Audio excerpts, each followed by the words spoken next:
Fala pessoal, seja muito bem-vindo ao Redcast, o podcast da Red Agro Consultoria. E nesse episódio nós vamos falar sobre velocidade na terra. Então fica ligado que você vai conhecer o esporte, né, que é determinado aí, que fala que é o esporte do agronegócio.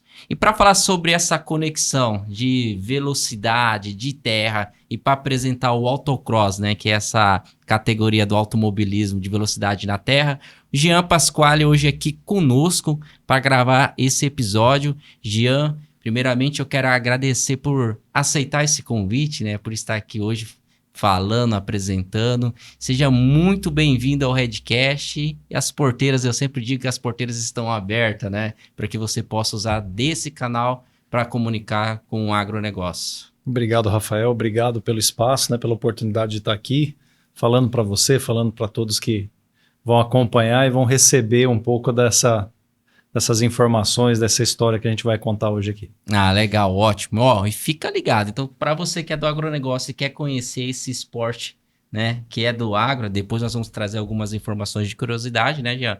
Fica ligado aí. Jean, antes da gente entrar no tema aí da nossa pauta, se apresenta, quem é o Jean para os nossos ouvintes conhecer um pouco da sua história e da sua conexão com a velocidade e também com o agronegócio? Perfeito.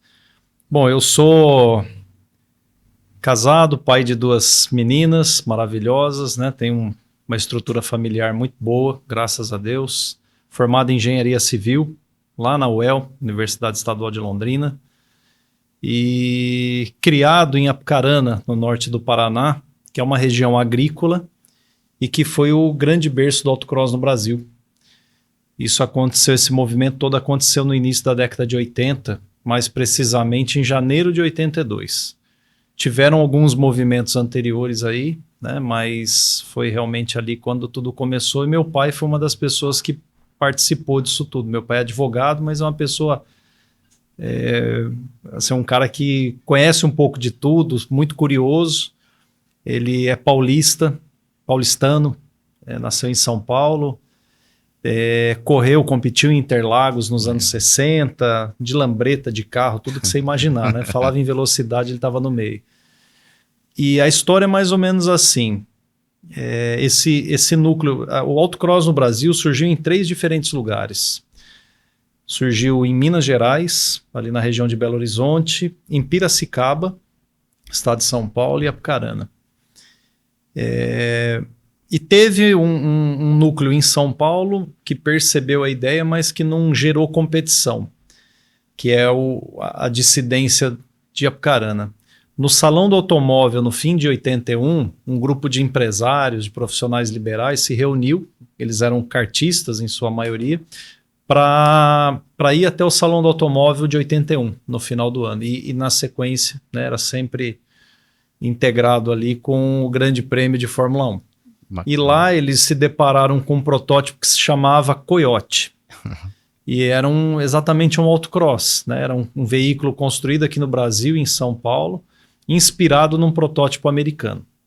E isso já tinha sido feito em Piracicaba, na verdade estava sendo feito, né, em Piracicaba, e já tinha sido feito em Minas Gerais.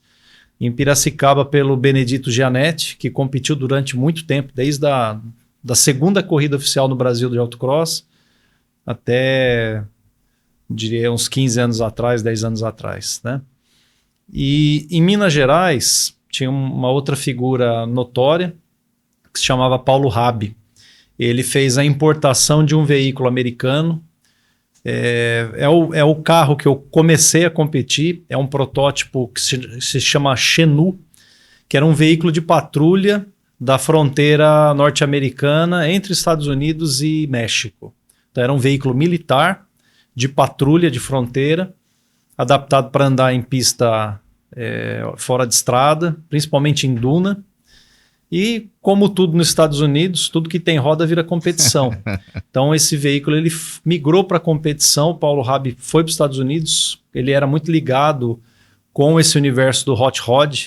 Uhum. E Califórnia é a meca disso. Então numa dessas idas ele conheceu, importou para o Brasil e tropicalizou, começou a construir esse carro ali.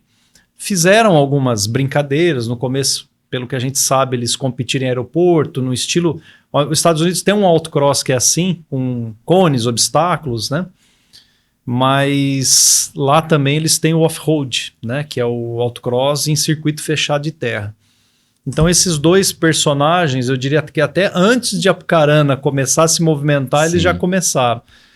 Quando essa turma de Apucarana se deparou com o Coyote no Salão do Automóvel, eles tiveram a brilhante ideia. Falaram, pô, isso aqui é fácil de fazer, dá para competir com isso aqui, vamos correr desse negócio. Então eles conseguiram levar esse carro para a concessionária Volkswagen, ele ficou lá em exposição um tempo.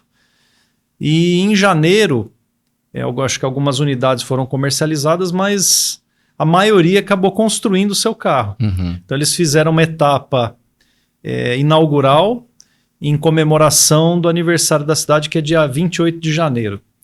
Então eles fizeram ali perto do dia 28 uma primeira corrida, mas já em março eles já fizeram uma primeira etapa de um campeonato, que era o Campeonato Paranaense. Então surgiu de fato como competição um primeiro campeonato oficial com regras, com regulamentos, né, com homologação de uma federação.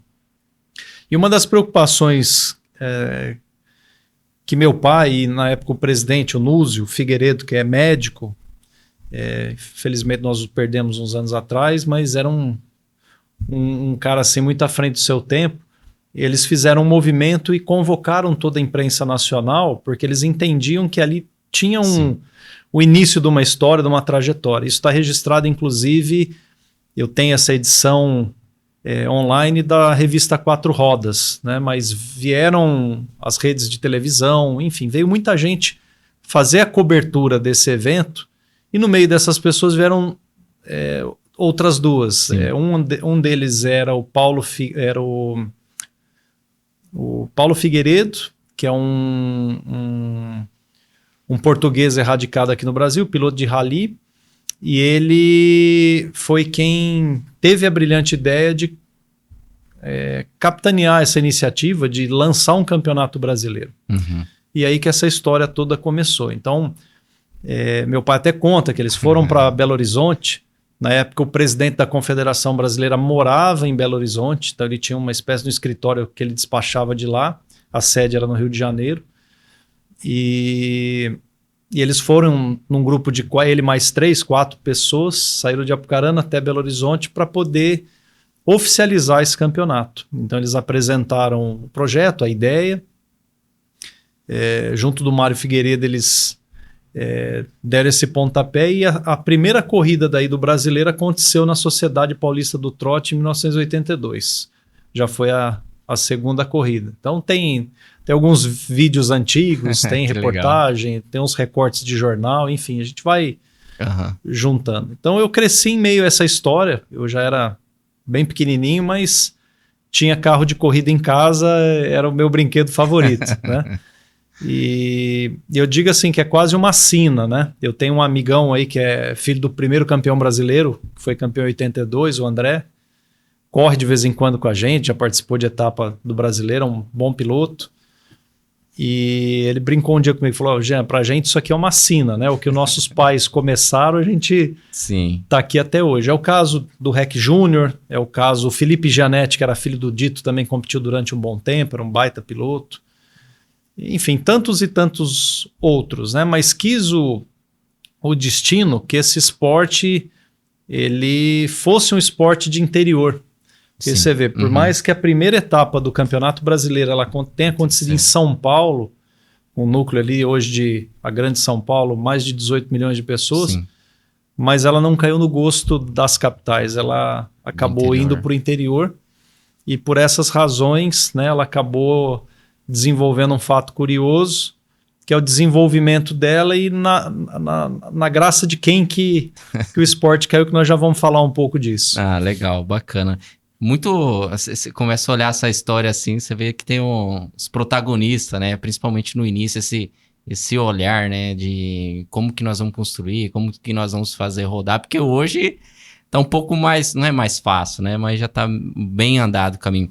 E falando um pouco da categoria, o autocross, então, ele não é uma categoria brasileira, é uma categoria que veio dos Estados Unidos, que foi adaptada à realidade.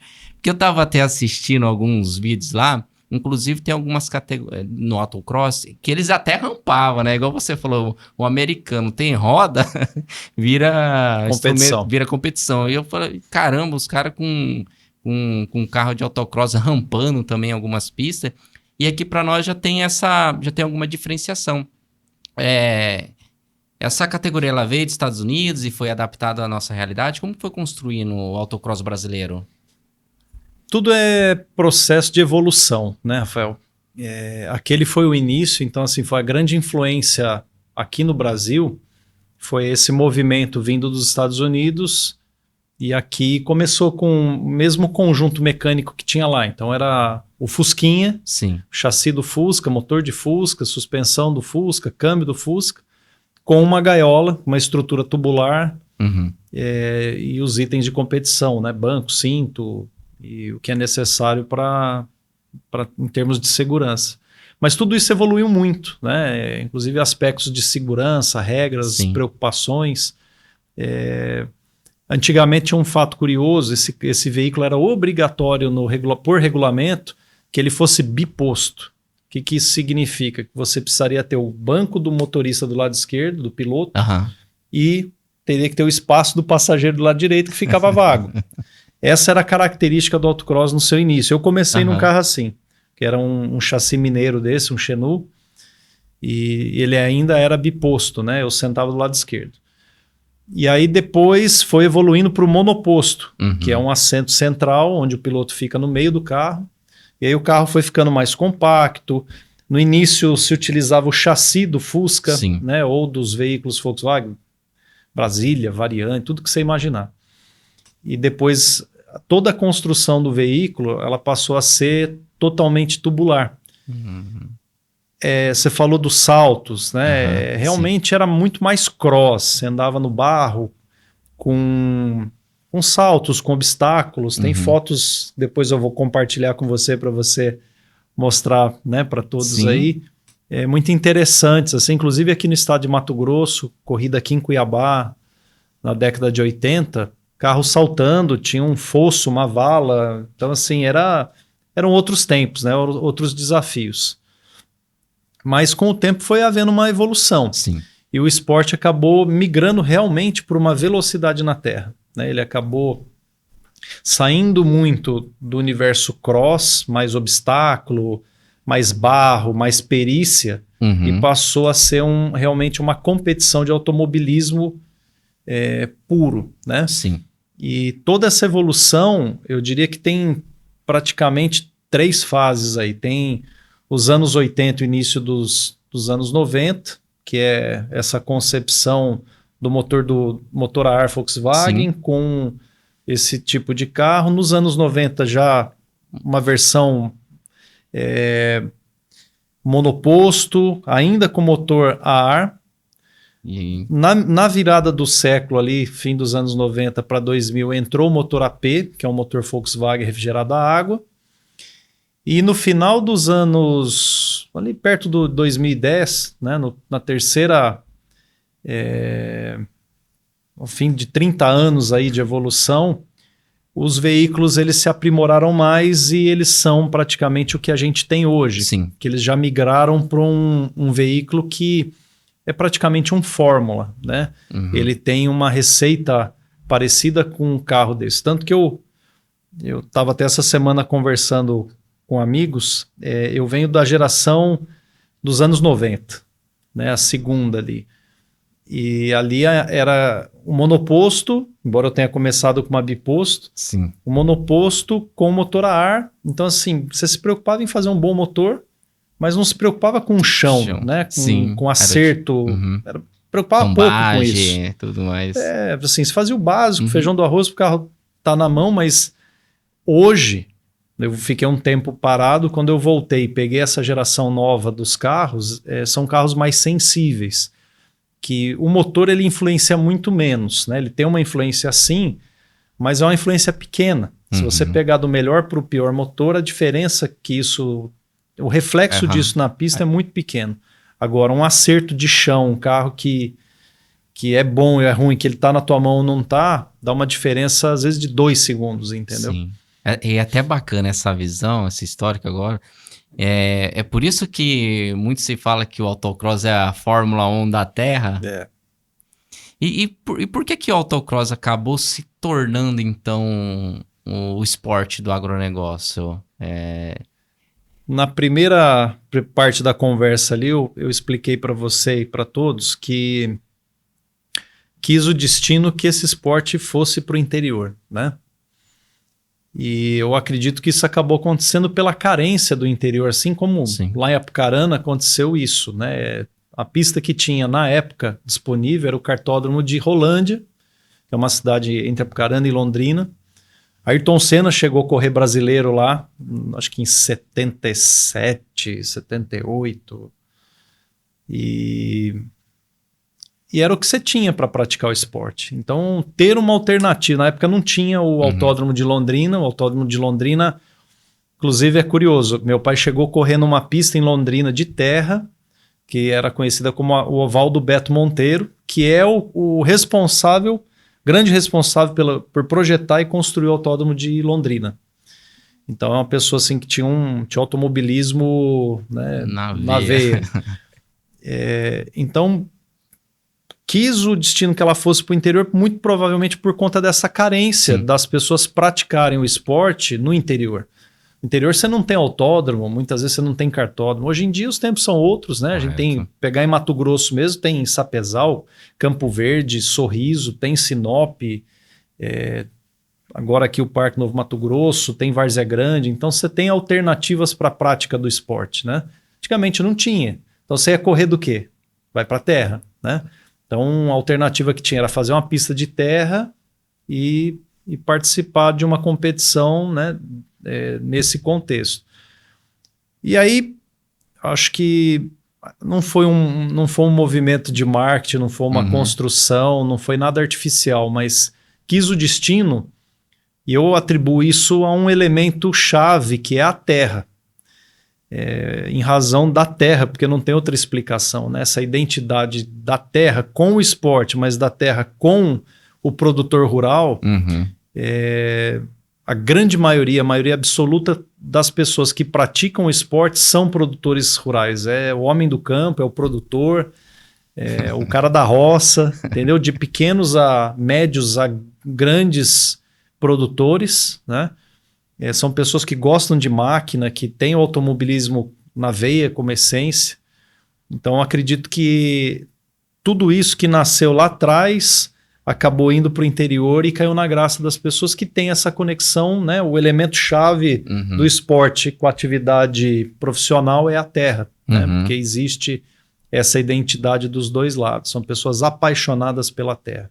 E isso se traduz no esporte que a gente pratica. E quando nós afirmamos que é o esporte do agro, sem falsa modéstia, porque hoje só no Campeonato Brasileiro, por trás dessa iniciativa, nós temos mais de 2,5 milhões de hectares envolvidos, diretamente, né? Indiretamente, esse número se amplia muito, porque de uns anos para cá, nós abraçamos essa causa, né? Eu, junto de Rec Júnior, de Fernando Scheffer e tantas outras boas pessoas, a própria Confederação Brasileira de Automobilismo, na gestão do Dadai, agora de Giovanni Guerra, realmente abraçaram a causa e ajudaram a transformar o nosso esporte. Então hoje nós temos aí talvez uma das 6 ou 7, somos, né, a 6ª ou 7ª maior potência do automobilismo nacional dentro desse evento.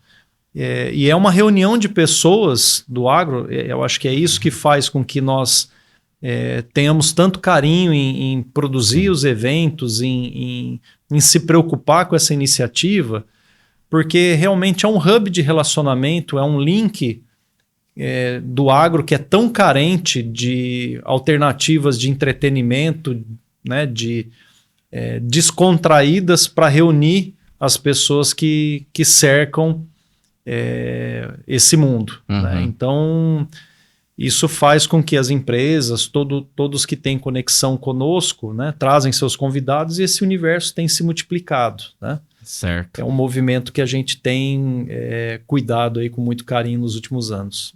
Bacana. E agora, algumas curiosidades sobre carro, né? Igual você comentou agora, o pessoal tá com um olhar muito clínico. Pô, como que eu vou, né, deixar meu carro eficiente? Em 2021, não sei, foi 2021, 2022, eu tive a oportunidade de entrar no paddock e acompanhar ali, ver, né, o carro de perto, ver transponder. A hora que falaram que tinha um transponder para velocidade mais rápida, o cara sabia qual setor estava mais rápido, mais lento. Eu falei, pô, isso aqui é um carro de Fórmula 1, né? Acompanhar, igual calibragem, né? Calibragem de pneu, cambagem, tudo Telemetria. mais. Telemetria. Eu falei, é interessante isso, né? Geralmente, qual é o custo para estruturar um carro desse para uma competição? É um carro que a essência dele é a simplicidade, né? Infelizmente não significa que isso se traduza num custo tão baixo. Correto. É baixo quando você compara com outras categorias do automobilismo, especialmente quando você fala num campeonato nacional, né? De campeonato nacional, eu diria para você que talvez tenha uma que é mais barata que a nossa, que é a Turismo 1.4, que ela tem por essência o custo baixo, são carros de série, com mecânica, com motorização 1.4, tem um padrão, é um carro simples para custar muito barato, né? E realmente isso se traduz num grid expressivo. Eu diria que a nossa talvez seja a segunda mais barata de toda a cadeia do automobilismo, em se tratando de eventos nacionais, de competições que definem um campeão brasileiro, né? O custo hoje de investimento de um carro desse gira, se você for montar um carro novo, entre 200 a 250 mil reais. Esse é o custo para você ter um equipamento, e aí você tem os custos para participar das etapas, né? Sim. Por exemplo, os nossos amigos REC, eles são muito hands-on, né? Eles põem a mão na massa. Sim. No sentido de que eles, pelo conhecimento profundo que eles têm, eles se envolvem diretamente com o acerto do carro. Tipo o Ayrton Senna também era muito mão na massa, né? Bons acertador. Eu diria até que o Nelson Piquet, muito mais do que o Senna nesse aspecto, pelo conhecimento que ele tinha.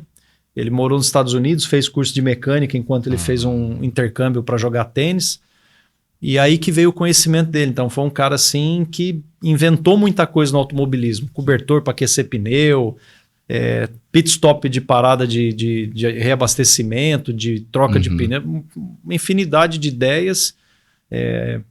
Balanço de freio, endurecer carro, tudo de dentro do carro. Coisas que hoje o cara faz no volante. Sim. Ele foi o primeiro a fazer.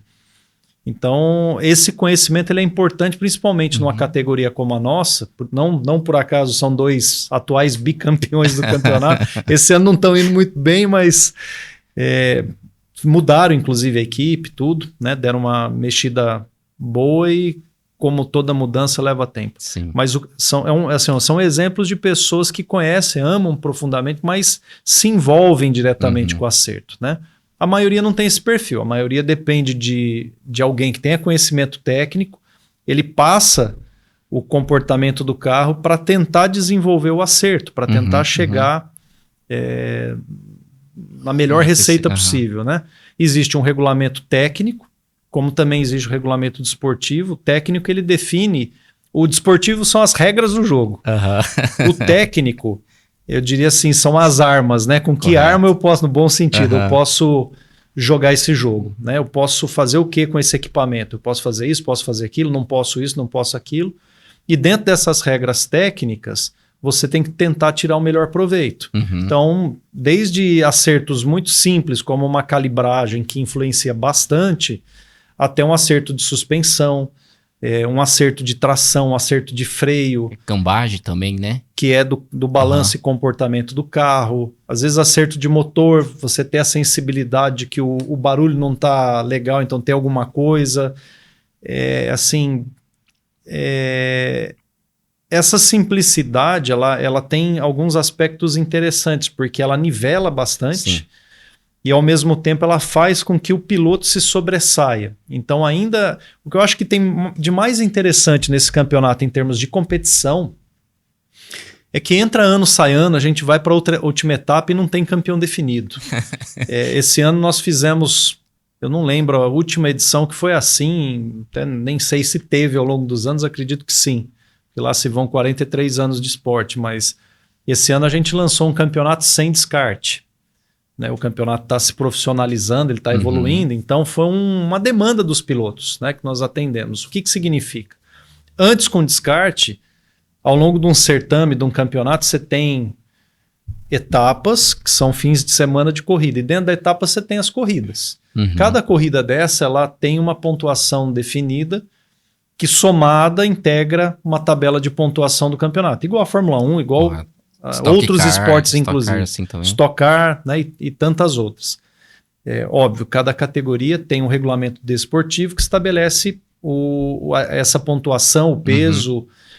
o quanto vale em termos de ponto uma vitória, um segundo lugar e assim sucessivamente.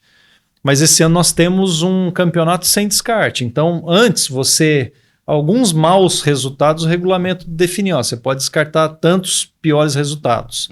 Esse ano não tem isso. E nós estamos com 5 pilotos muito próximos na disputa pelo título. Aí você pega na primeira etapa em Luiz Eduardo Magalhães, um grande celeiro aí de produção agrícola do Brasil, né? A gente tem trabalhado para estar em grandes polos do agro. Nós tivemos o William Cancelier, que de todos os pontos disponíveis, ele desperdiçou um. Caramba, então assim, ele eficiente. Passou o rodo. Quando nós fomos para Rio Verde, segunda etapa em Goiás, outro grande polo, ele foi bem, mas já não foi dominante.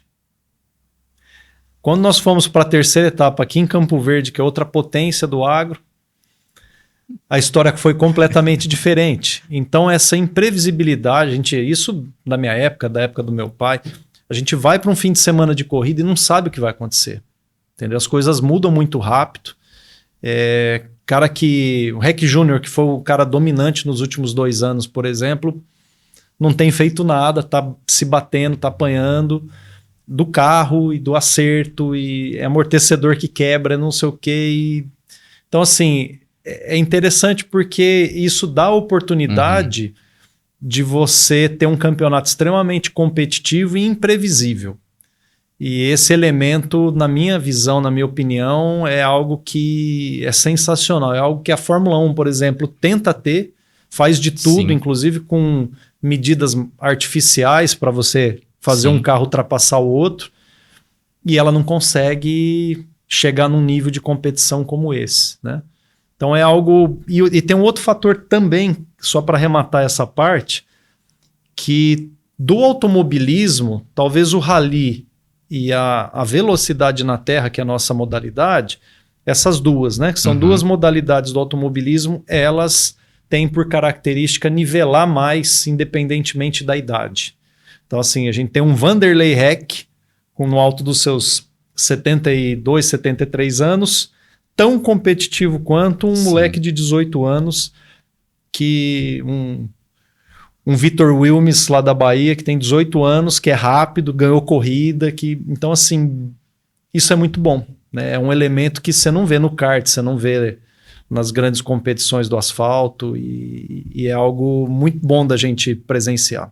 E qual que é a velocidade em média que um carro desse atinge? Vai depender muito da pista ou da condição? Porque, igual esses tempos atrás, eu estava assistindo uma etapa, a pista tava um sabonete.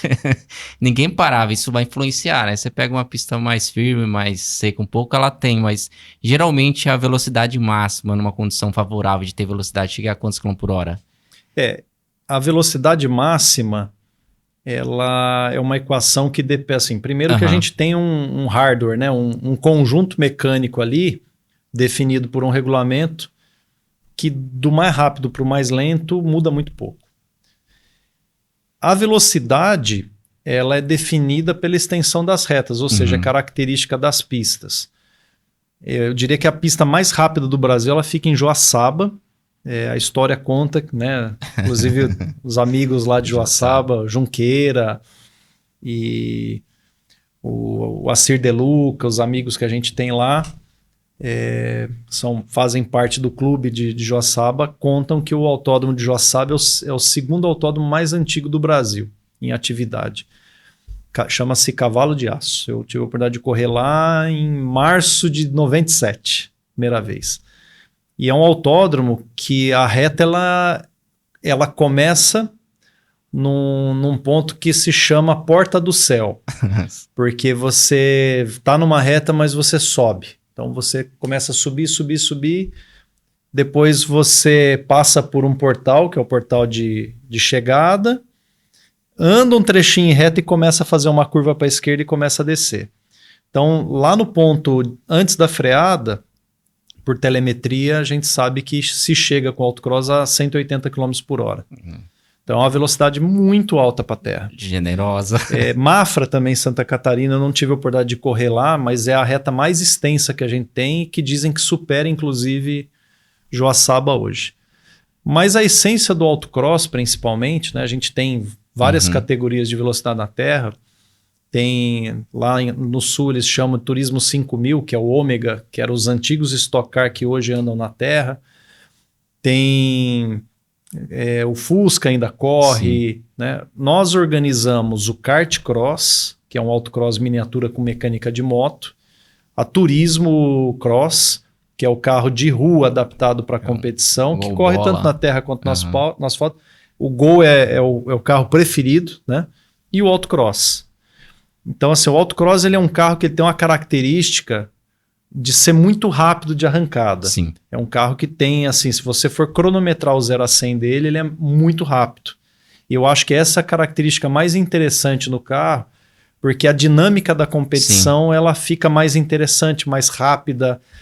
Para quem guia, tanto que, assim, tem vários amigos que guiaram o autocross. Outro dia eu estava vendo uma reportagem numa televisão, não lembro o contexto, mas enfim, acho que era o filho do Giafone com outro piloto falando com o Beto Monteiro, que é um piloto da Truck, já andou de tudo também, correu com a gente, tem dupla aqui com o Fernando Scheffer algumas vezes, e o Beto falou que das coisas que ele guiou, das coisas mais legais que ele já andou na vida e que ele tá com saudade, quer andar de novo. Então, assim, realmente é um carro que quem anda, quem guia, diz que dificilmente tem coisa mais prazerosa de você guiar. Geralmente é quando você vê um motor consegue entregar ali em potência. Em torno de 160 cavalos. É bem generoso. Num carro que pesa com piloto 735 quilos. É muito generoso. Então é um carro que tem uma relação peso-potência boa. Quando a gente compara, nós falamos lá atrás, né, do autocross pelo mundo, eu tive a oportunidade de ir para a Europa ano passado e acompanhar a final do europeu de autocross. Hoje esse campeonato é autocross e o crosscar. São duas categorias que integram os eventos lá. E o autocross deles já evoluiu muito. Ele muito provavelmente no passado era próximo do que a gente tinha aqui no Brasil, mas é um carro que hoje é um protótipo de rally. E o carro, eles têm 3 categorias dentro do autocross e a principal deles é um carro que pesa 650 quilos, mas tem 600 cavalos. 4x4. Então, assim, é diferente. É uma outra pegada, né? Então, tem características distintas, mas lá o público que pratica o autocross é uma galera que teve envolvimento, passagem pelo rally de velocidade, que a Europa é a meca desse esporte, e que eles vão para o off-road, vão para a velocidade na terra que tem lá, e especialmente para o autocross e hoje para o crosscar. Crosscar é o que nós temos aqui do kart cross, só que o nosso kart cross tem 250 cilindradas em torno de 35 cavalos aí de potência. O deles tem em torno de 130 cavalos, o motor tem 3 cilindradas, tem os 600, os 750 e o 850 cilindradas. Eu tive a oportunidade de conhecer, nós competimos representando o Brasil ano passado. Legal. Levamos um piloto brasileiro para representar um evento mundial lá, que foi o FIA Motorsport Games, mas foi uma experiência muito boa, muito rica, para entender o que eles estão desenvolvendo, fazendo e o quanto eles estão na nossa frente, né, sob muitos aspectos. Então, a ideia é trazer isso para cá. Bacana. E agora olhando para o campeonato, quantas etapas tem o campeonato e onde acontece, né, essas etapas? Geralmente, quais são os meses aí que acontece? Perfeito. As etapas do campeonato, elas normalmente são definidas da seguinte forma: a gente tem uma gestão profissional, Uhum. mas ao mesmo tempo o perfil de quem pratica o esporte, de quem compete, são empresários, né? Eles não vivem do esporte, eles praticam o esporte. Tem no esporte uma atividade de lazer, de entretenimento, né? E de saúde. Então essa característica faz com que nós não possamos ter, por exemplo, um campeonato como uma Fórmula 1, uma Stock Car, Sim. com um calendário muito longo.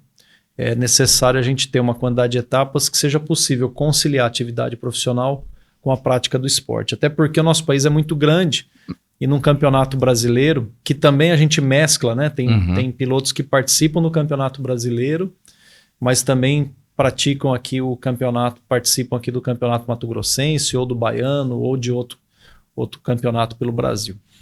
Então, hoje, né? O ano passado, esse ano foram 4 etapas e eu enxergo que para o futuro o ideal é um número máximo de 6 etapas. Eu acho que é um número bem equilibrado e isso vai depender, obviamente, do crescimento do projeto, do crescimento do campeonato. Um ponto importante, nós escolhemos, né, locais que têm afinidade, que têm uma ligação muito forte com o agronegócio, por conta dessa conexão dos nossos patrocinadores, do nosso público com esse universo. Então, não por acaso estamos em Luiz Eduardo Magalhães, Rio Verde, trabalhando para que nós estejamos muito em breve, muito provavelmente o ano que vem, em Sorriso. Bacana. Então, nós estaríamos no primeiro, segundo e terceiro maiores corredores agrícolas do Brasil e fechando aqui em Cuiabá, na capital do agro, né, que é a nossa casa aqui e que é onde hoje o esporte, especialmente a velocidade na terra, mas o automobilismo está se desenvolvendo muito e que em breve vai abrigar aí grandes eventos, não só nacionais, mas como também internacionais. Aqui você está falando do campeonato. Existe algum autódromo da época da temporada que o pessoal não é que gosta mais, mas que proporciona uma competição ou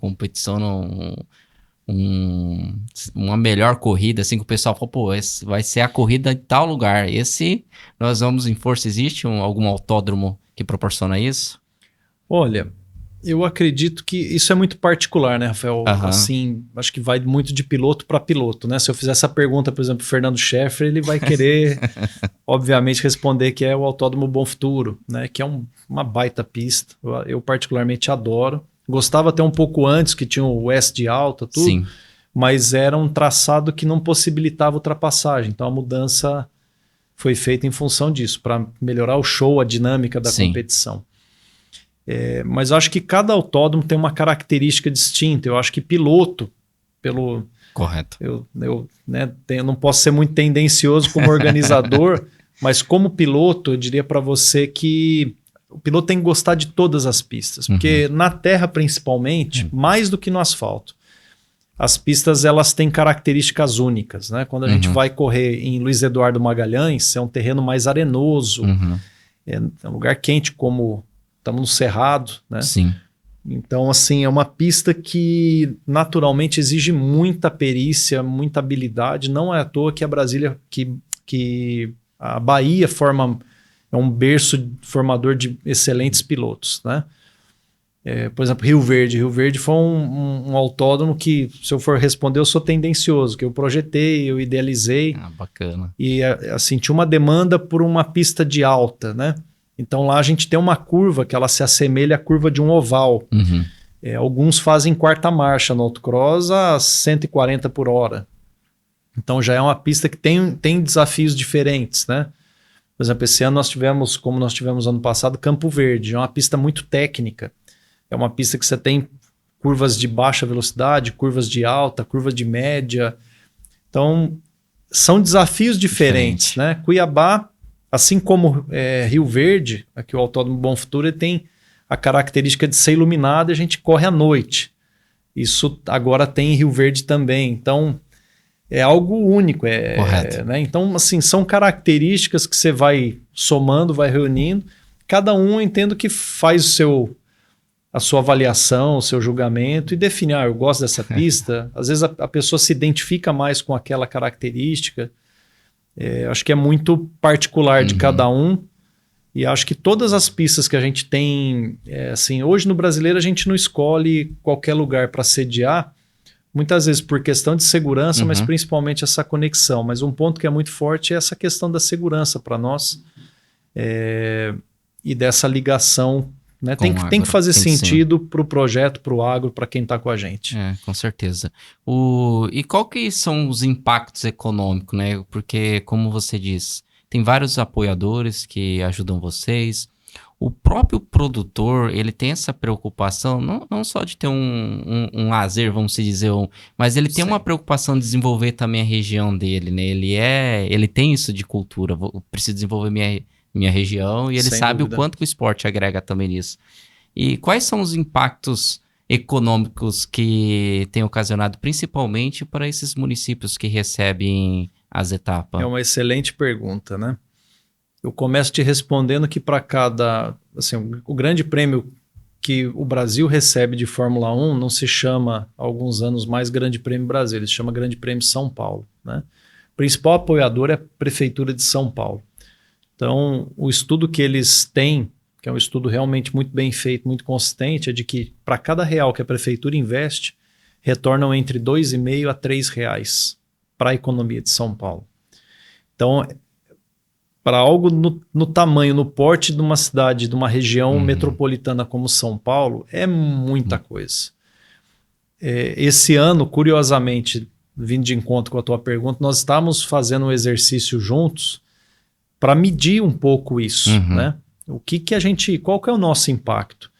E são alguns milhões de reais. Então, digo para você que tem um lado econômico muito importante de fomento e de pessoas que dependem permanentemente desse trabalho, mas também indiretamente desse trabalho, né? Então, desde os mecânicos, preparadores, as pessoas que estão envolvidas ali no dia a dia, pessoas da organização que trabalham constantemente, mas quando a gente vai, por exemplo, para Rio Verde, que nós reunimos um grupo de pessoas que vem de fora, com um grupo de pessoas, isso falando da nossa organização, com um grupo de pessoas locais da organização, com pilotos. Esse ano nós tivemos mais de 80 pilotos lá. Aqui em Cuiabá nós vamos ter em torno de 120 pilotos competindo aqui.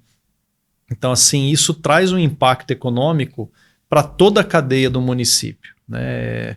Então, assim, passagem aérea, é hotel, é alimentação, é combustível, é consumo em restaurante, prestação de serviço. Então, tem um impacto nesse turismo de eventos que movimenta ele injeta um recurso diretamente na economia local, que é fabuloso, né? E isso é o que o nosso governador aqui em Mato Grosso enxerga com a vinda do parque para cá, né? Do Parque Novo Mato Grosso. Esse turismo de eventos esportivos, culturais e de lazer, isso tem um impacto econômico muito, muito bacana na economia local e no caso do estado, né?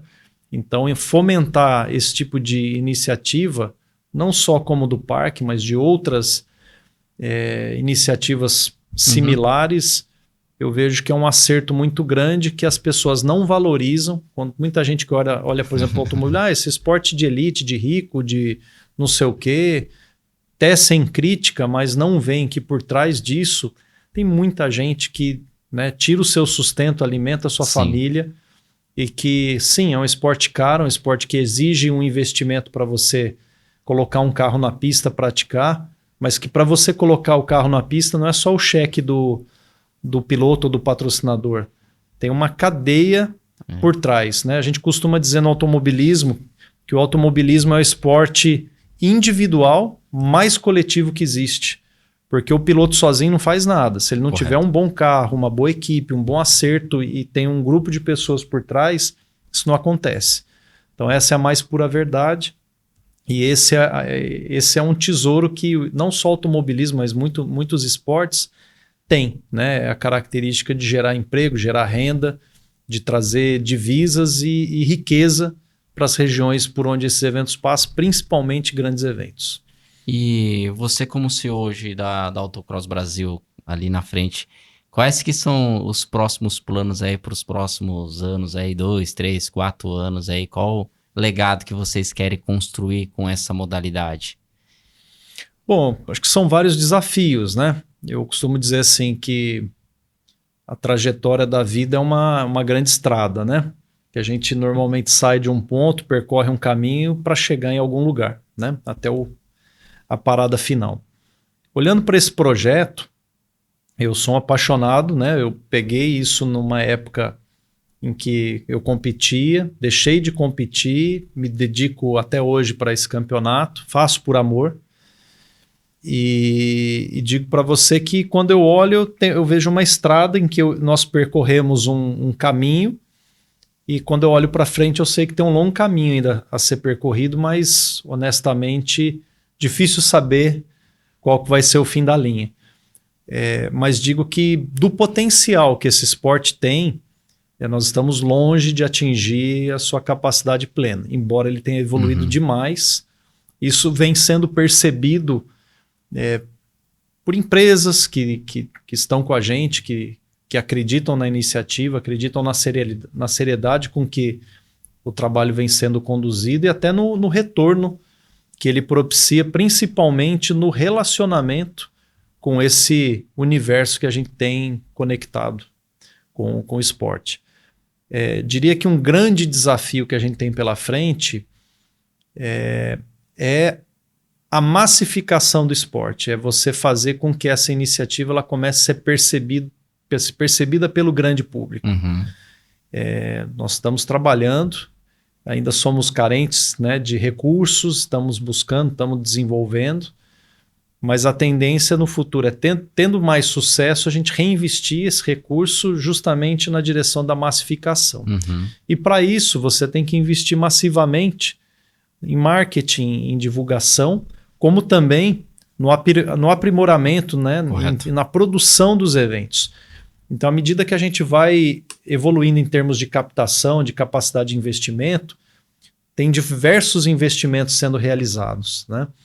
Investimentos sendo feitos desde de uma sala, onde eu dou uma condição melhor para que a CBA possa desempenhar o seu trabalho. Sim. Isso custa, não é pouco. Né? Desde um sistema de cronometragem com parciais, desde uma transmissão ao vivo num canal de televisão, desde uma campanha toda do marketing digital que envolve um núcleo de pessoas que de segunda a sexta estão ali trabalhando, diria que segunda a domingo, né? Acabam trabalhando para poder gerar uma entrega no nível do que a gente vem conseguindo fazer.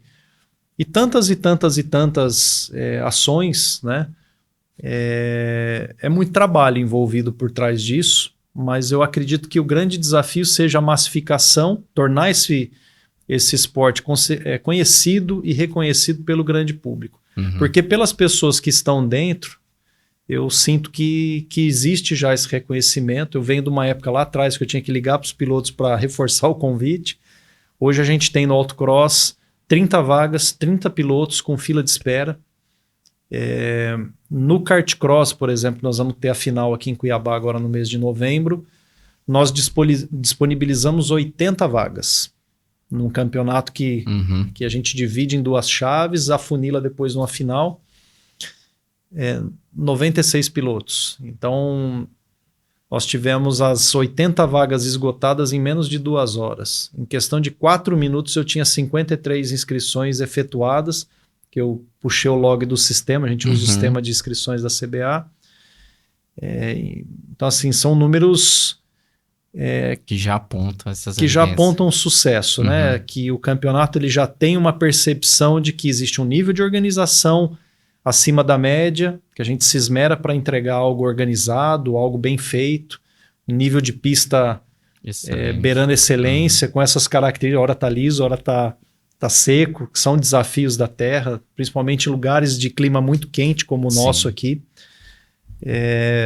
Mas isso é muito prazeroso E a gente sabe que por trás de tantas pessoas assim tem a responsabilidade daquilo que a gente falou antes, da economia, Correto. de tantas e tantas pessoas que dependem disso como sua atividade profissional, né? Então, o desafio é manter isso vivo, mas fazer com que ano a ano a gente traga novidades, né, na direção certa, mas fazendo com que o projeto cresça, com que ele seja cada vez mais reconhecido. Legal, bacana. Ô, Jean, e como que os nossos ouvintes aqui, né, as pessoas que estão assistindo a gente, faz para acompanhar o trabalho da Autocross, ou até mesmo caso queira assistir uma corrida no final de semana, como que pode acompanhar vocês? Tem Instagram, tem site? Quais são os canais que vocês disponibilizam? Nós temos um perfil para cada categoria que nós organizamos, né? Então, vamos dizer assim, a nossa Fórmula 1 é o Autocross. Então, no Instagram, Facebook, nós temos o perfil do Autocross oficial. O Kart Cross também, Kart Cross oficial. E Turismo Cross oficial. E as transmissões, elas acontecem no nosso canal do YouTube, que é o VNT Brasil TV, que lá a gente, através do streaming, faz as transmissões de todas as provas, do Kart Cross, da Turismo Cross e do Autocross. E mais recentemente, numa parceria que nós fizemos com o Grupo Bandeirantes, no Band Esportes a gente tem a transmissão também das provas do Autocross, né, de todas as provas. Ora ao vivo, ora em VT, né, em horários mais estratégicos, mas exatamente com essa visão de iniciar um processo de massificação do esporte, tem os primeiros passos. Então, o desafio da gente produzir algo ao vivo, começamos aos poucos, faz uma, não faz a outra. Então, a gente tem tido sucesso. A terra tem muitas variáveis, assim, diferente do asfalto que você tem a pista pronta, que a variável normalmente é a chuva. A terra a gente tem que hidratar para não ter poeira, tem tudo um timing ali bastante cronometrado para conseguir fazer, né, dar certo, de entrar, de largar exatamente naquele momento. Nós temos uma equipe muito boa, muito competente, muito comprometida, né, e os pilotos também estão evoluindo, entendendo a necessidade da gente cumprir os horários, de seguir uma programação, e isso tudo vem acontecendo, é um processo que nos deixa muito felizes, muito orgulhosos, e que é o início de uma jornada que a gente espera que, né, chegue muito longe aí. Legal. O potencial existe. Com certeza. Jean, quero agradecer você por aceitar esse convite, né, de estar aqui explicando sobre essa modalidade que é o esporte do agronegócio. Mais uma vez, muito obrigado mesmo por compartilhar aqui essa bagagem, né, o conhecimento, essa história aí. E deixo um espaço para você, caso queira deixar alguma mensagem, um convite aí para os nossos ouvintes. Sim, eu só tenho que agradecer, Rafael, o espaço, a oportunidade, né? Agradecer ao Olinto que nos aproximou, né? Fica o convite para que você esteja com a gente aqui na grande final, nos dias 7 e 8 de novembro. Estendo o convite também a todos que estão assistindo, né? Os nossos eventos, eles são abertos ao público, capitaneado e é uma iniciativa desenvolvida por uma associação, junto com a SR, que também nos ajuda, apoiada pela Confederação Brasileira, né, e pelas empresas patrocinadoras que estão com a gente. Então, nós teremos aqui a grande final no mês de novembro, dias 6, 7 e 8, mas as corridas de fato acontecem na sexta, dia 7, no sábado, dia 8. A entrada é gratuita, nós fazemos existe apenas uma cobrança lá de uma taxa social de estacionamento revertida integralmente para ações sociais, né? O ano passado nós fizemos com uma comunidade da Nossa Senhora da Guia, junto com a pastoral, próximo ali da região onde está o autódromo.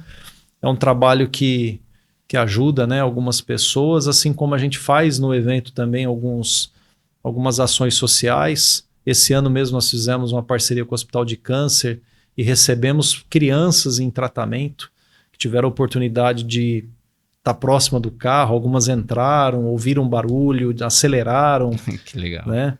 Depois foram recebidos, a gente serve um lanchinho. Então, assim, o objetivo realmente é aproximar as pessoas desse universo, mostrar que lugar de correr é na pista, mostrar que os universos eles estão muito mais próximos do que a gente imagina e que muitas vezes o sonho, às vezes de uma criança, né, em ingressar no automobilismo, ele tá muito mais perto do que a gente imagina. Com certeza. Né? Então, fica o convite a todos aí, principalmente daqui da Baixada Cuiabana, para estarem com a gente lá nos dias 7 e 8.